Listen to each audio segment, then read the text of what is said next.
bienvenue sur A Villain Story. Et aujourd'hui, je suis là pour vous parler de ceux qui regardent des films de super-héros, donc que ce soit DC ou Marvel, ou même de super-héros en général.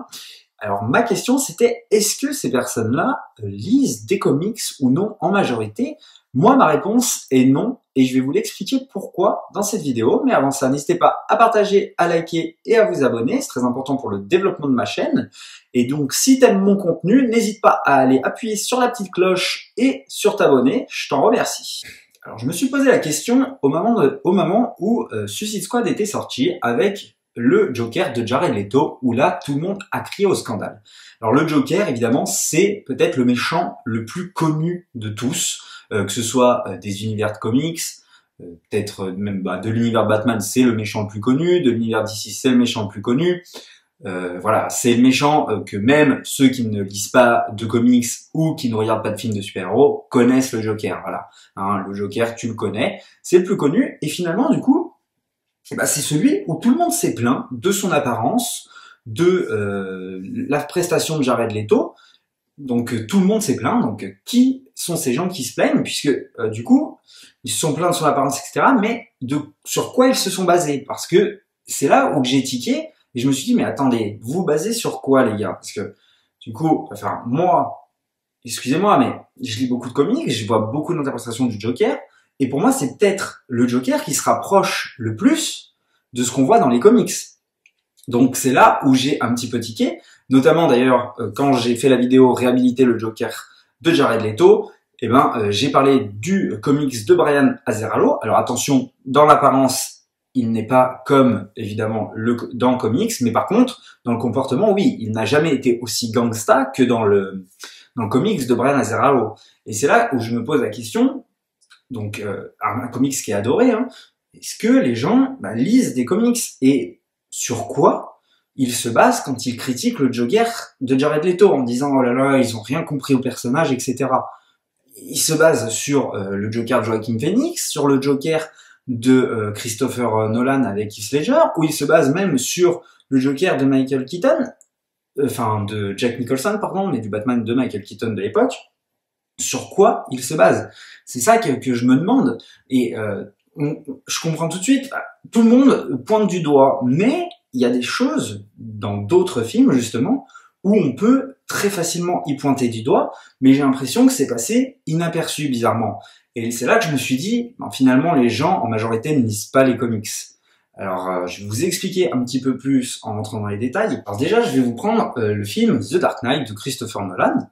Donc avec le méchant Bane, évidemment, qui est là pour le coup est très bien choisi, très bien interprété par rapport à l'autre interprétation qu'on avait eu de Bane des années avant de Batman et Robin. Donc là, j'ai rien à redire, mais je vais un peu plus sticker sur Marion Cotillard. Et là, vous allez me dire, oui, mais attention, on en a parlé. Oui, mais tout le monde a parlé de la prestation de Marion Cotillard, mais pas du personnage qu'elle jouait. Marion Cotillard joue Talia al Ghul. Talia al Ghul. Et là, ça choque personne. C'est ça, et c'est là que je me dis qu'en fin de compte, les gens ne lisent pas de comics. Talia al Ghul, c'est quand même la mère de Damian Wayne dans l'univers de Batman. Enfin, c'est quand même un personnage qui est important, qui a de l'importance, qu'on voit régulièrement dans différents comics. Et là, je vais vous montrer justement le comics, l'un des derniers sorti en FR, donc c'est là on est sur DC Rebirth, et là je vais vous montrer du coup l'apparence de Talia al Ghul. Donc Talia al Ghul, voilà, alors pour que vous voyez bien, voilà comment elle est. Donc là on remet dans le contexte de Marion Cotillard, c'est une femme complètement badass qui est censée être quand même la fille de Ra's al Ghul, donc Ra's al Ghul, grand méchant de Bruce Wayne. Donc voilà, c'est une femme qui sait se battre, qui sait se fight, et là on en fait juste une meuf lambda, qui est une citoyenne lambda, et qui va lui planter un coup de lame dans la gueule. Et ça a dérangé personne que ce personnage-là soit Marion Cotillard.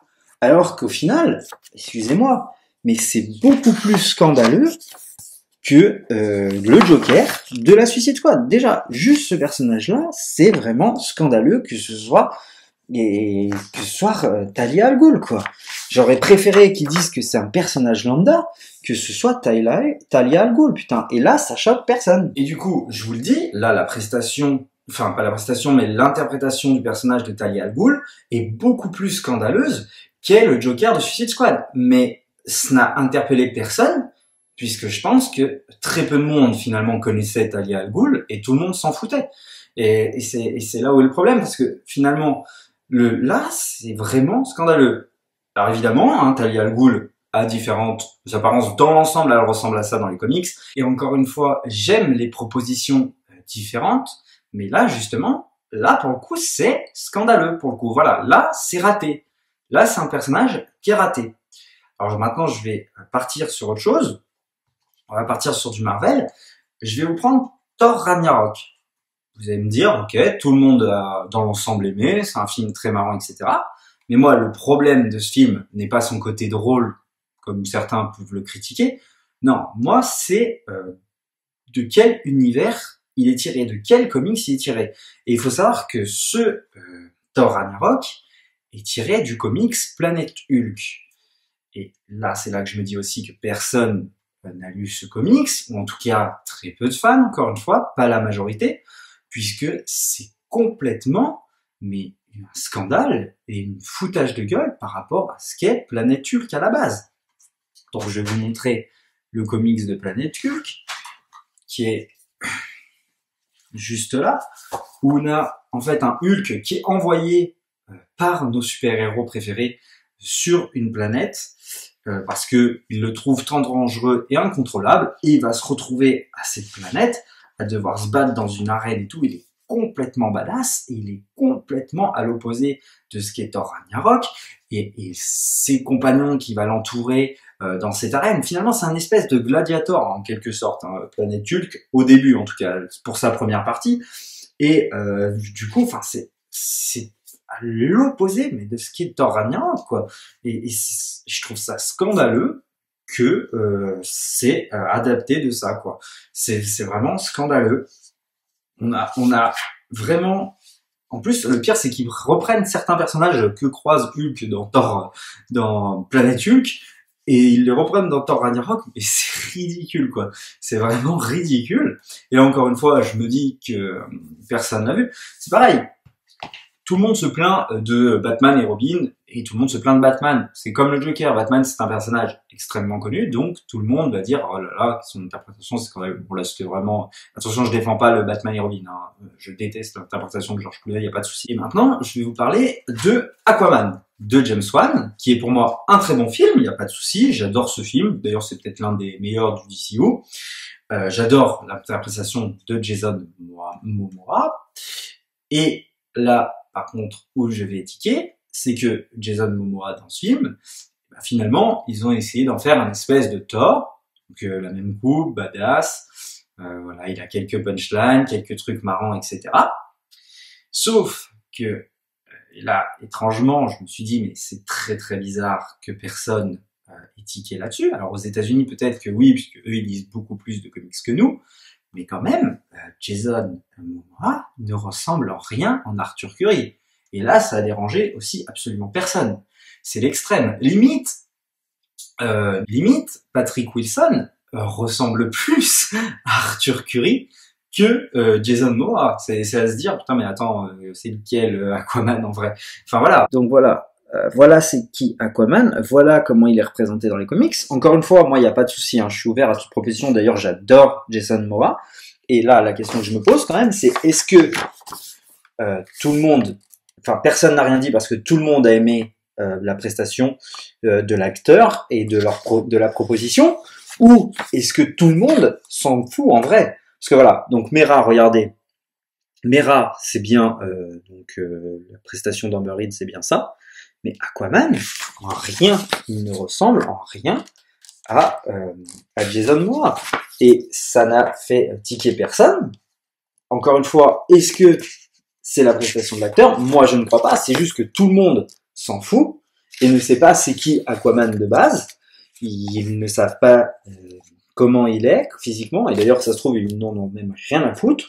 On leur dit, voilà, c'est Aquaman. Et du coup, voilà un petit peu où je voulais en venir, c'est que dès qu'on sort un petit peu finalement des personnages connus, par exemple je vais dire Justice League, mais Justice League, la Snyder Cut, c'est un excellent film, j'adore, mais la Justice League de base, dans tous les cas de toute façon, c'est pas parce que c'est des fans de comics ou quoi que ce soit, c'est que peu importe les personnages que tu mettais, c'était un film de merde, le film de Joss Whedon. On l'a bien vu, c'est complètement l'opposé de ce qu'a fait Zack Snyder, en fait, du film qu'on devait avoir de base. C'est complètement raté. Donc peu importe les personnages, donc là c'est normal, tout le monde s'est pas là. Mais quels fans? Alors les fans de comics, les fans de films, voilà, c'est la question que je me pose. Et dès qu'on sort en fait un petit peu des sentiers battus, je trouve, donc c'est-à-dire que dès qu'on sort de Superman que tout le monde connaît, Batman que tout le monde connaît, de tous les super-héros Marvel que tout le monde connaît, Spider-Man, etc. et j'en passe. Dès qu'on sort, bah voilà, dès que par exemple c'est un personnage comme Aquaman, comme Talia al Ghul qui est une méchante de Batman récurrente dans les comics, et bah tout le monde s'en branle. Et encore une fois, je ne dis pas la prestation de Marion Cotillard, parce que tout le monde s'est plaint de la prestation de Marion Cotillard, il n'y a pas de souci. Et moi, c'est le personnage qu'elle incarne. Elle joue Talia al Ghul, bordel de merde. Et ça a choqué personne. Et encore une fois, voilà. Est-ce que les gens tiquent alors parce que du coup, est-ce que personne n'a tiqué parce que c'est une excellente prestation et que tout le monde a préféré du coup le Aquaman comme ça et que ça leur allait bien comment il était interprété, ou est-ce que c'est juste que tout le monde s'en bat les couilles d'Aquaman et personne n'a lu de comics? Et c'est là où je me pose la question. Donc voilà. Et à mon avis, moi je pense qu'en majorité il y a très très peu de gens qui matent de comics. Enfin, en tout cas, il y en a, hein, je dis pas le contraire, hein. Ça se trouve, voilà, je vais me prendre une vague de dislikes ou quoi que ce soit, mais je suis sûr qu'il y en a, j'en suis convaincu. Mais quand les gens se plaignent, bah moi je me demande quand même, est-ce que c'est fans de comics qui se plaignent ou est-ce que c'est juste les mecs qui regardent des films et sur quelle base ils se plaignent, quoi? Parce que moi, les quelques critiques que j'avais vues de l'époque du Joker, du Suicide Squad, bah finalement en fait c'est des gens qui se basaient sur le Heath Ledger de Christopher Nolan et non sur les comics. Alors maintenant c'est des films, alors évidemment c'est des films, est-ce qu'on doit se baser sur les comics? C'est des films mine de rien qui sont tirés des comics. Donc moi à partir de là je trouve que oui, on peut avoir le droit de se baser sur les comics. De toute façon regardez Christopher Nolan, son Joker c'est exactement le même design que celui de Brian Azzarello, sauf dans le comportement peut-être, encore qu'il y a des similitudes évidemment. Mais voilà. Donc, moi, voilà, j'avais envie de parler de ça. Donc, moi, la question que je me dis, donc, est-ce que vous êtes fan ou non? Est-ce que vous lisez des comics? Dites-le moi dans les commentaires. Qu'est-ce que vous avez pensé de tout ça, de ma réflexion, etc., si ça vous a plu? Dites-moi un petit peu votre ressenti à vous. Et puis, voilà. Nous, on se dit à la prochaine pour une prochaine histoire.